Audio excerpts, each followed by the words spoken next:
All right, everybody, welcome back to another episode of the Discovering Multifamily podcast. I'm one of your hosts, Anthony Scandariato, here with Red Knight Properties. And today we have a jam-packed show. We have James Nelson with us. James is based out of New York City, and he's a real estate veteran in multiple different asset classes. You might have heard his name, thrown around before if you follow commercial real estate, and also, investment sales, which is what James focuses on. He's been around for over 25 years, maybe a little bit longer, James. But he sold more than 500 properties during his tenure, originated loans over 5 billion, launched a couple of different real estate funds, and he's got a lot of valuable insights to the audience here today.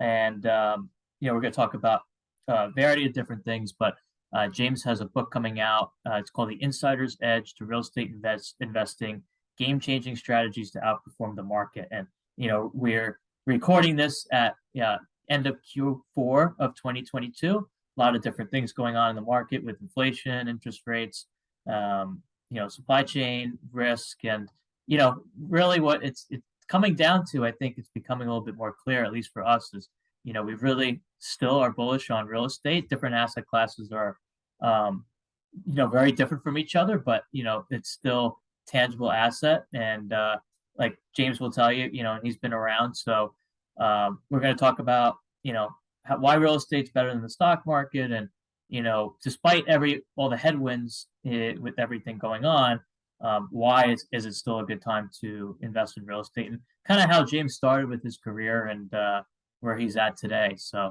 really excited to have you on the show here. Awesome. Thanks so much, Anthony. Really appreciate it. And wonderful to see what you're doing on this podcast and with your own portfolio. I know you've been expanding. I know you've done a lot right across the river in Jersey, but I know you're also expanding. So it's awesome to see an investor, a host who's practicing what he preaches. So really happy to be here. The only corrections, I haven't come up to 25 years yet in the business. I mean, hard to believe that it's coming up on that long, but yes, in June of next year, I'll be coming up on that milestone. And, I was pretty lucky. I just fell into the business right out of school. My senior spring, my friends most of them had already secured investment banking jobs. I still didn't have anything planned, but I knew I wanted to move to New York. So I saw a job posting to be a sales associate to work for Massey Realty as an investment sale broker, which was founded by one of the alums from Colgate. And I later found out that they only had 2 people who applied for the job, and I was their second choice. So the good news was their first pick, he didn't last long. And I went on 17 years later, became a partner. We ended up selling the company to Cushman & Wakefield. I had 3 great years there, and then had an opportunity to build out the investment sales platform here at Avison Young. So we now have a team of close to 36 people. And as you mentioned, we handle all different types of asset classes. I know this is a multifamily show. Done a lot of work in multifamily. That's still our bread and butter, probably half our sales. And then as an investor as well, and as an LP, and as a general partner in a fund where we put out JV equity for value add deals in New York City, have a lot of multifamily experience. So really excited to be here today with you to discuss. Awesome. So not quite 25 years, 24 and a half. That's 3 cycles, I would say, right? Maybe 4. Yeah. I mean, and it's a good point, because I think, right now, we're going into a time where there's been unprecedented increase in interest rates, with the inflation out of control. And, although it's different than some of the downturns in the past, I think what's similar is I think about when I got into the business in 98, and then we had the dot-com bust, and then we had 9/11, we had the great financial crisis, which was probably the most dramatic, when I watched our brokerage business drop 90%. That's 90 from 2007 to 2009. But then I also saw the market turn and pivot. And I think if you listen to all the legendary investors out there, they'll tell you that some of the best opportunities are in these times of uncertainty. Certainly, if you subscribe to the Warren Buffett school of investing, which is to be greedy when others are fearful, be fearful when others are being greedy. So, I think what's happening right now in the market is that a lot of buyers are on the sidelines. They assume, hey, if I wait another 6 to 9 months, pricing's only going to get better. And I think they're potentially missing out on opportunities. And part of what I talk about in my book is, yes, you can find great opportunities in any market if you know where to look and you have the right team with you to execute on them. Yeah, that's a great point that you brought that up, because for us, we're always looking. It doesn't matter, yes, interest rates change, but we're always looking at the fundamentals and we focus on multifamily, as you mentioned, James. So we're always just looking at a lot of different variables, but are the fundamentals still sound? And higher interest rates is just one part of the equation.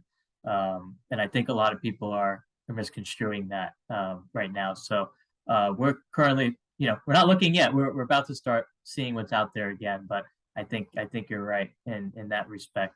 So that's, at least with your experience, a lot different than 2008, 2009, recession.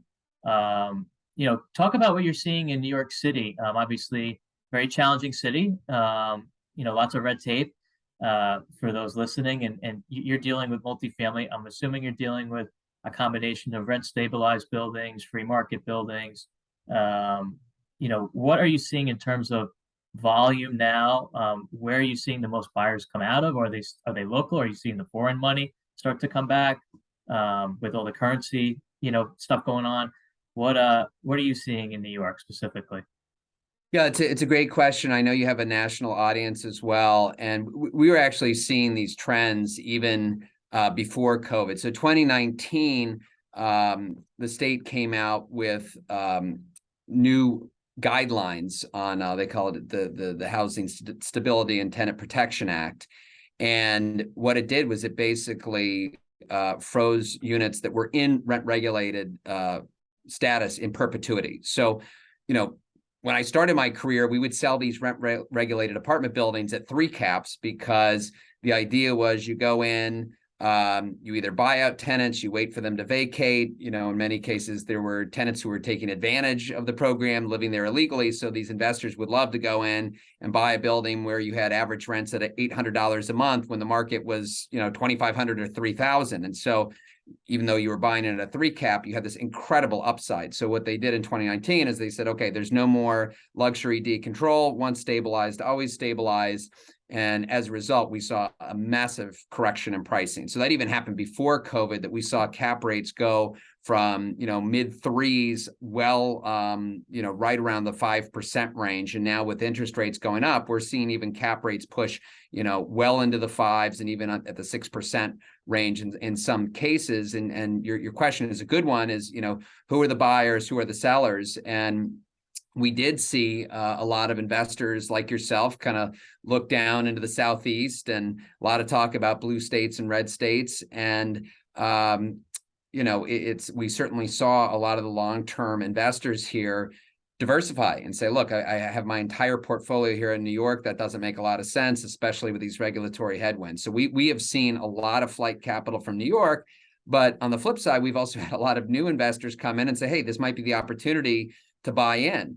And we are starting to show more yield. So yes, there's challenges. Yes, you might not have the same upside that you had before, but I do believe that where the returns are today, offset that. I mean, I know you're active in the Southeast. There was before the rates started going up. I know some of these markets like Nashville, Charleston, even Texas, Florida, all over. You were seeing cap rates in the mid 3s. Now that you have to go borrow in the mid 5s, regardless of where you are, that's going to put upward pressure on the cap rates. Whereas here in New York, you can still get financing that's at least neutral, or even in some cases accretive. So, but yeah, we've seen some of those investors looking for the higher yields here. We also get a lot of foreign appetite here, a lot of cash buyers, which is certainly helpful today because not only rates are going up, but also we're seeing less proceeds available now. The banks are getting a lot more conservative.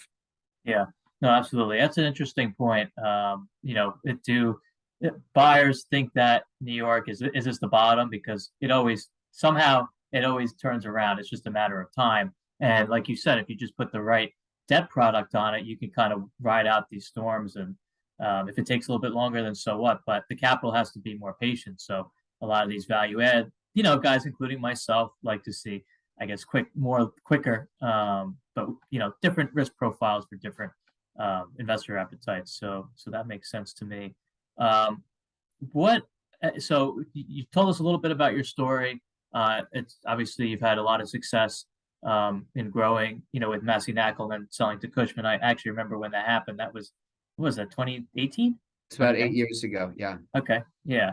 So, yeah. So can you talk about growing that team with Massey and how do you, I guess, continue? You're still, commercial real estate broker. So did you take on a lot of the agents had underneath you to Cushman, and then now you're at Avison Young? How did you that's three companies, and how did Yeah. you transition that over Yeah. basically a decade?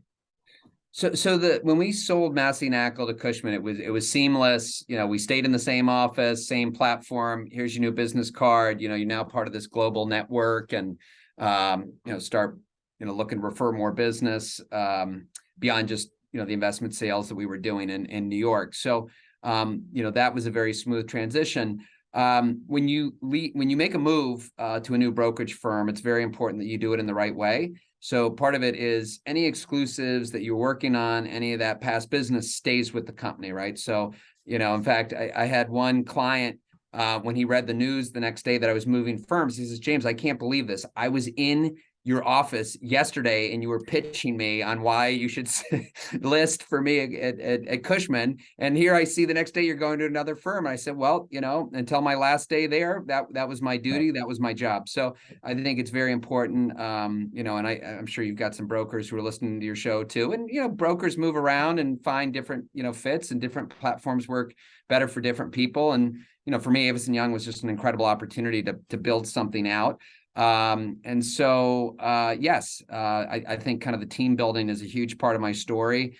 I've got a great group, and part of that also was when you move firms, you cannot bring anyone with you. So it's another thing if people call you after the fact, they want to come join you, but that really has to be their idea. You can't, move as a group per se. So I was very respectful and cautious with the way that happened. But yeah, there were already about a dozen people here in the investment sale group at Avison Young. Had some other people who ended up following me, and then we brought in and recruited a lot of new talents. So we're close to 36 people here now. We pride ourselves that we work as one unified sales team. So, most brokerage firms, and for your listeners who are out there buying, maybe they're aware, maybe they don't. When they call maybe one broker at a brokerage firm, they might only be getting a couple of the deals, but they got to call someone else at the same firm to hear other deals. And, that never made a ton of sense to me. I just, for the investor experience, I want them to be able to call anyone in our tri-state investment sales group, and that person is plugged in, and they might not be the expert on that deal that you want to buy, but they at least have the basic information. They can at least connect you with who's handling it. So it's a much easier process for the investors. So we're really proud of that. As I said, we've been very active until the last couple of months when things have really slowed down because of these headwinds with the interest rates. And I think this is just buyers and sellers, for that matter, trying to sort out, where do you go from now? And that's why in this market as an investor, very important. This is some of the advice that I give in the book. And the advice that the whole title, The Insider's Edge to Real Estate Investing, the whole notion is, yes, this is an insider's game. And this is an investment where if you know the right people and you know the right strategies, you can gain the advantage and outperform the market. So, finding out why someone is selling today is so important. As a broker, it shocks me how rarely buyers ask me, "James, why is the person selling?" Right? Mm-hmm. Like it's a bad thing to ask, and sellers' motivation is the Right. number one thing. If you only remember one thing from this entire podcast, remember seller's motivation, because I promise you it is going to help find you deals where you end up buying something at well below market value because you find that right opportunity, right seller, right time. A quick example of this is right before COVID, we were working with an estate, and we had a vacant restaurant with 72 apartments above in the heart of Greenwich Village. It was in really bad shape because the kids just didn't know how to run the building. It was half vacant, kind of had shut down the gas. It was a disaster. And we had a contract out before COVID for $32 million. COVID hit. I mean, Anthony, you probably remember, we didn't know if it was the end of the world. We didn't know if we were going to be in this for weeks, months, years. And so, yeah, it was a scary time, but most of our clients were just saying, you know what, James, I'm pulling from the market. I'm not doing anything. Let's wait and see where this goes. And this estate, you know, the executor said, look, we got to move this thing. 60 days later, we sell the property for $22 million. So how many, you know, sellers out there would take a $10 million discount in 60 days? Unless if it was the right mindset and the right profile. So I think that's why it's, and that's just one example of one of the tips and ideas in the book. But I believe whether you're buying at the top of the market, the bottom of the market, you find the right opportunity and you've got the right business plan and creativity to reposition and add value. And I know that's a big part of your business plan. You're not just relying on the market continue to go up and up and up. You've got a business plan where you're going to continue to improve the asset as well to outperform the market. Absolutely. If I could follow up, I love the motivation part. I always tell, you know, my investors and just my greater network, and every time I ask that question as a buyer to a broker, they may not understand why I'm asking that, you know, because it might be someone who's only been in the business for the past couple of years and they only know an up market. They don't know a down market. And usually the answer I get, you know, from unseasoned professionals is, why does it matter? Why does it matter what they're? I said, what did the seller buy this for? How long have they owned it? Why are they selling? And they go, what does it matter? I'm like, that's the first question I always ask. And to that point, my question was going to be to you. You obviously been around for a while, have great reputation, great team built out. How many deals do you mentioned you hit the market with that deal? How many do you actually hit the market, or do you, like, you know, you have your group of investors, I'm sure, that are repeat. What's that percentage versus you actually having to go wide? So Anthony, it's another great question, and I'll answer for what we do at Avison Young. But I have a chapter in the book that is all about working with brokers, because different brokers do things differently, right? And you need to also understand what is the role of the broker I'm speaking to, okay? Because the majority of deals are brokered, right? Whether they're on market or even something that's off market where the broker is helping you find it. So is the broker a sell side broker who is exclusively representing the seller? Their job is to, you know, maximize exposure, you know, get top price, or are they representing you, the buyer, looking for off market opportunities? So, you know, look, I would say the overwhelming majority of the sales we do are from the sell side, where we get retained, we run a full process. We just feel most comfortable there, especially in a very competitive market like New York. We want to understand the product. We want to know what we're selling. Okay. Now, that doesn't mean that there aren't great opportunities that we sell. I just told you about one in Greenwich Village. And I think unless if we served in that role and could advise the seller and educate them and show them the landscape of offers, I don't think they would have transacted. So, you know, just because something's off market doesn't mean that you got a great buy. You know, the seller might not be educated. They might not have as much to compare things to. So yeah, there's all different ways that you can find opportunities. I talk in the book about finding the broker mismatch. I love, you know, when you hear a residential broker who might have an apartment building, they don't really know what they have. So they do not have the ability to kind of get it to the right audience or the right buyers.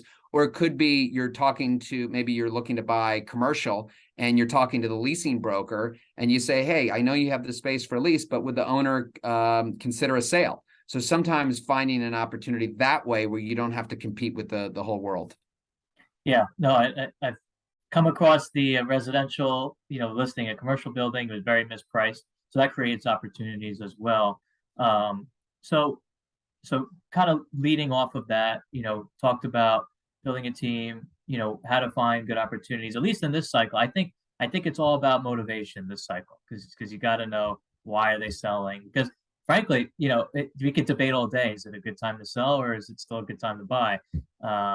You know, it's definitely turning more into the buyer's market. So for sellers to sell, it should be a good story around that. Yeah. And on that note, estate sales for sure, partnership disputes, court-ordered sale, distress sales, right?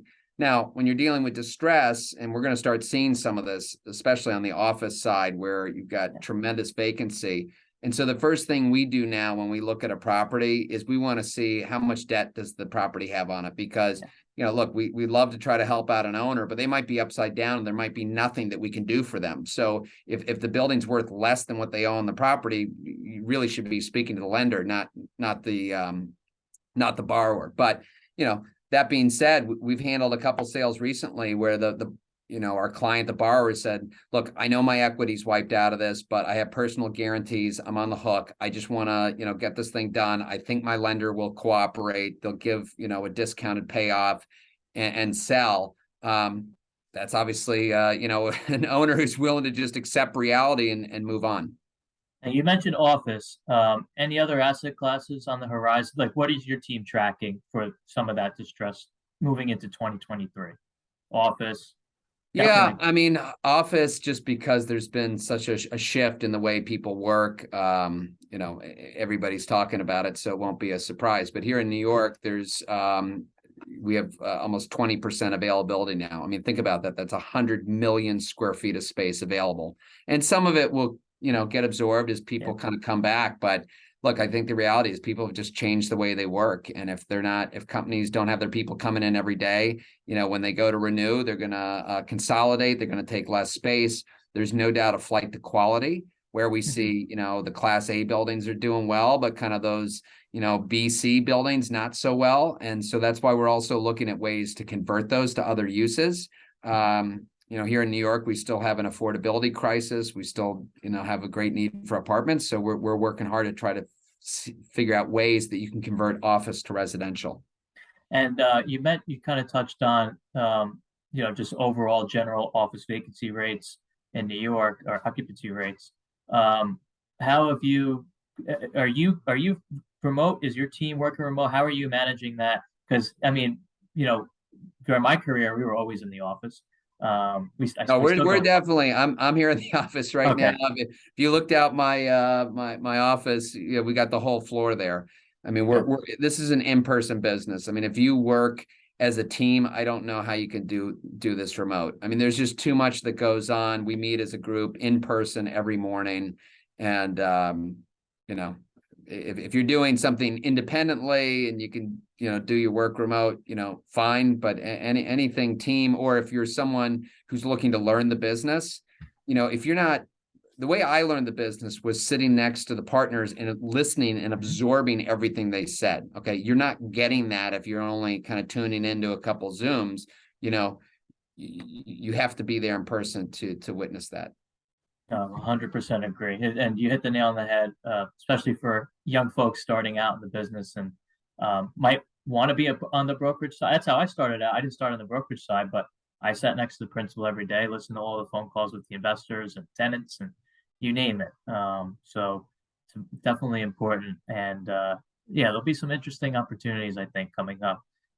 You mentioned your book, James. So as we wind down the show, how can it's not coming out yet, right? It's going to be January. It's going to release with McGraw-Hill at the end of January. But if you can pre-order it now on Amazon, or if you go to jamesnelson.com, that's where all my content is. You can find my podcast and my white papers and video series, but you can also find ways to order the book there as well. So I really appreciate the opportunity, to share with you and your audience about the book, because I really do believe that real estate is such an exciting opportunity. Part of what I talk about in the introduction is, unlike the stock market where everybody has the same information, we can all go and find out what a stock is trading for each day. Obviously, you can't do that with real estate, right? And you could have two buildings on the same block that look the same, but have entirely different values. So, by learning these skills and learning how to approach these deals, there's huge inefficiencies in the market that you can capitalize on. And that's really a big thrust of the book. I also talk about the right people, right? And this, you've been at this a long time, and having the right people, the right team to execute on business. So I talk a lot about who you need on your team. So I really, I'm hopeful that anyone who's thinking about making their first investment, for sure this book will be a great resource for them. But I also think veterans who've been at this for a long time, they're going to get a couple actionable steps out of this book that says, hey, if I read this and if I do this, I can end up with, a couple more opportunities this year. Yeah, no, excellent. I'm looking forward to reading the book myself, and we'll have a link. You mentioned jamesnelson.com. So on iTunes and our podcast platform, we'll have a link to James's website. So you can definitely pre-order the book. Again, the book is called Insider's Edge to Real Estate Investing. It'll be out at the end of January. And yeah, check it out. And if you liked what you heard and or saw today, please give us a rating and review on iTunes. It helps the algorithms boost up. So James and myself can get our message to a greater audience. That's just the way it works. So really looking forward to reading it. And again, James, thank you so much for your time, and looking forward to continuing our relationship. As am I. Thanks again for having me. Take care.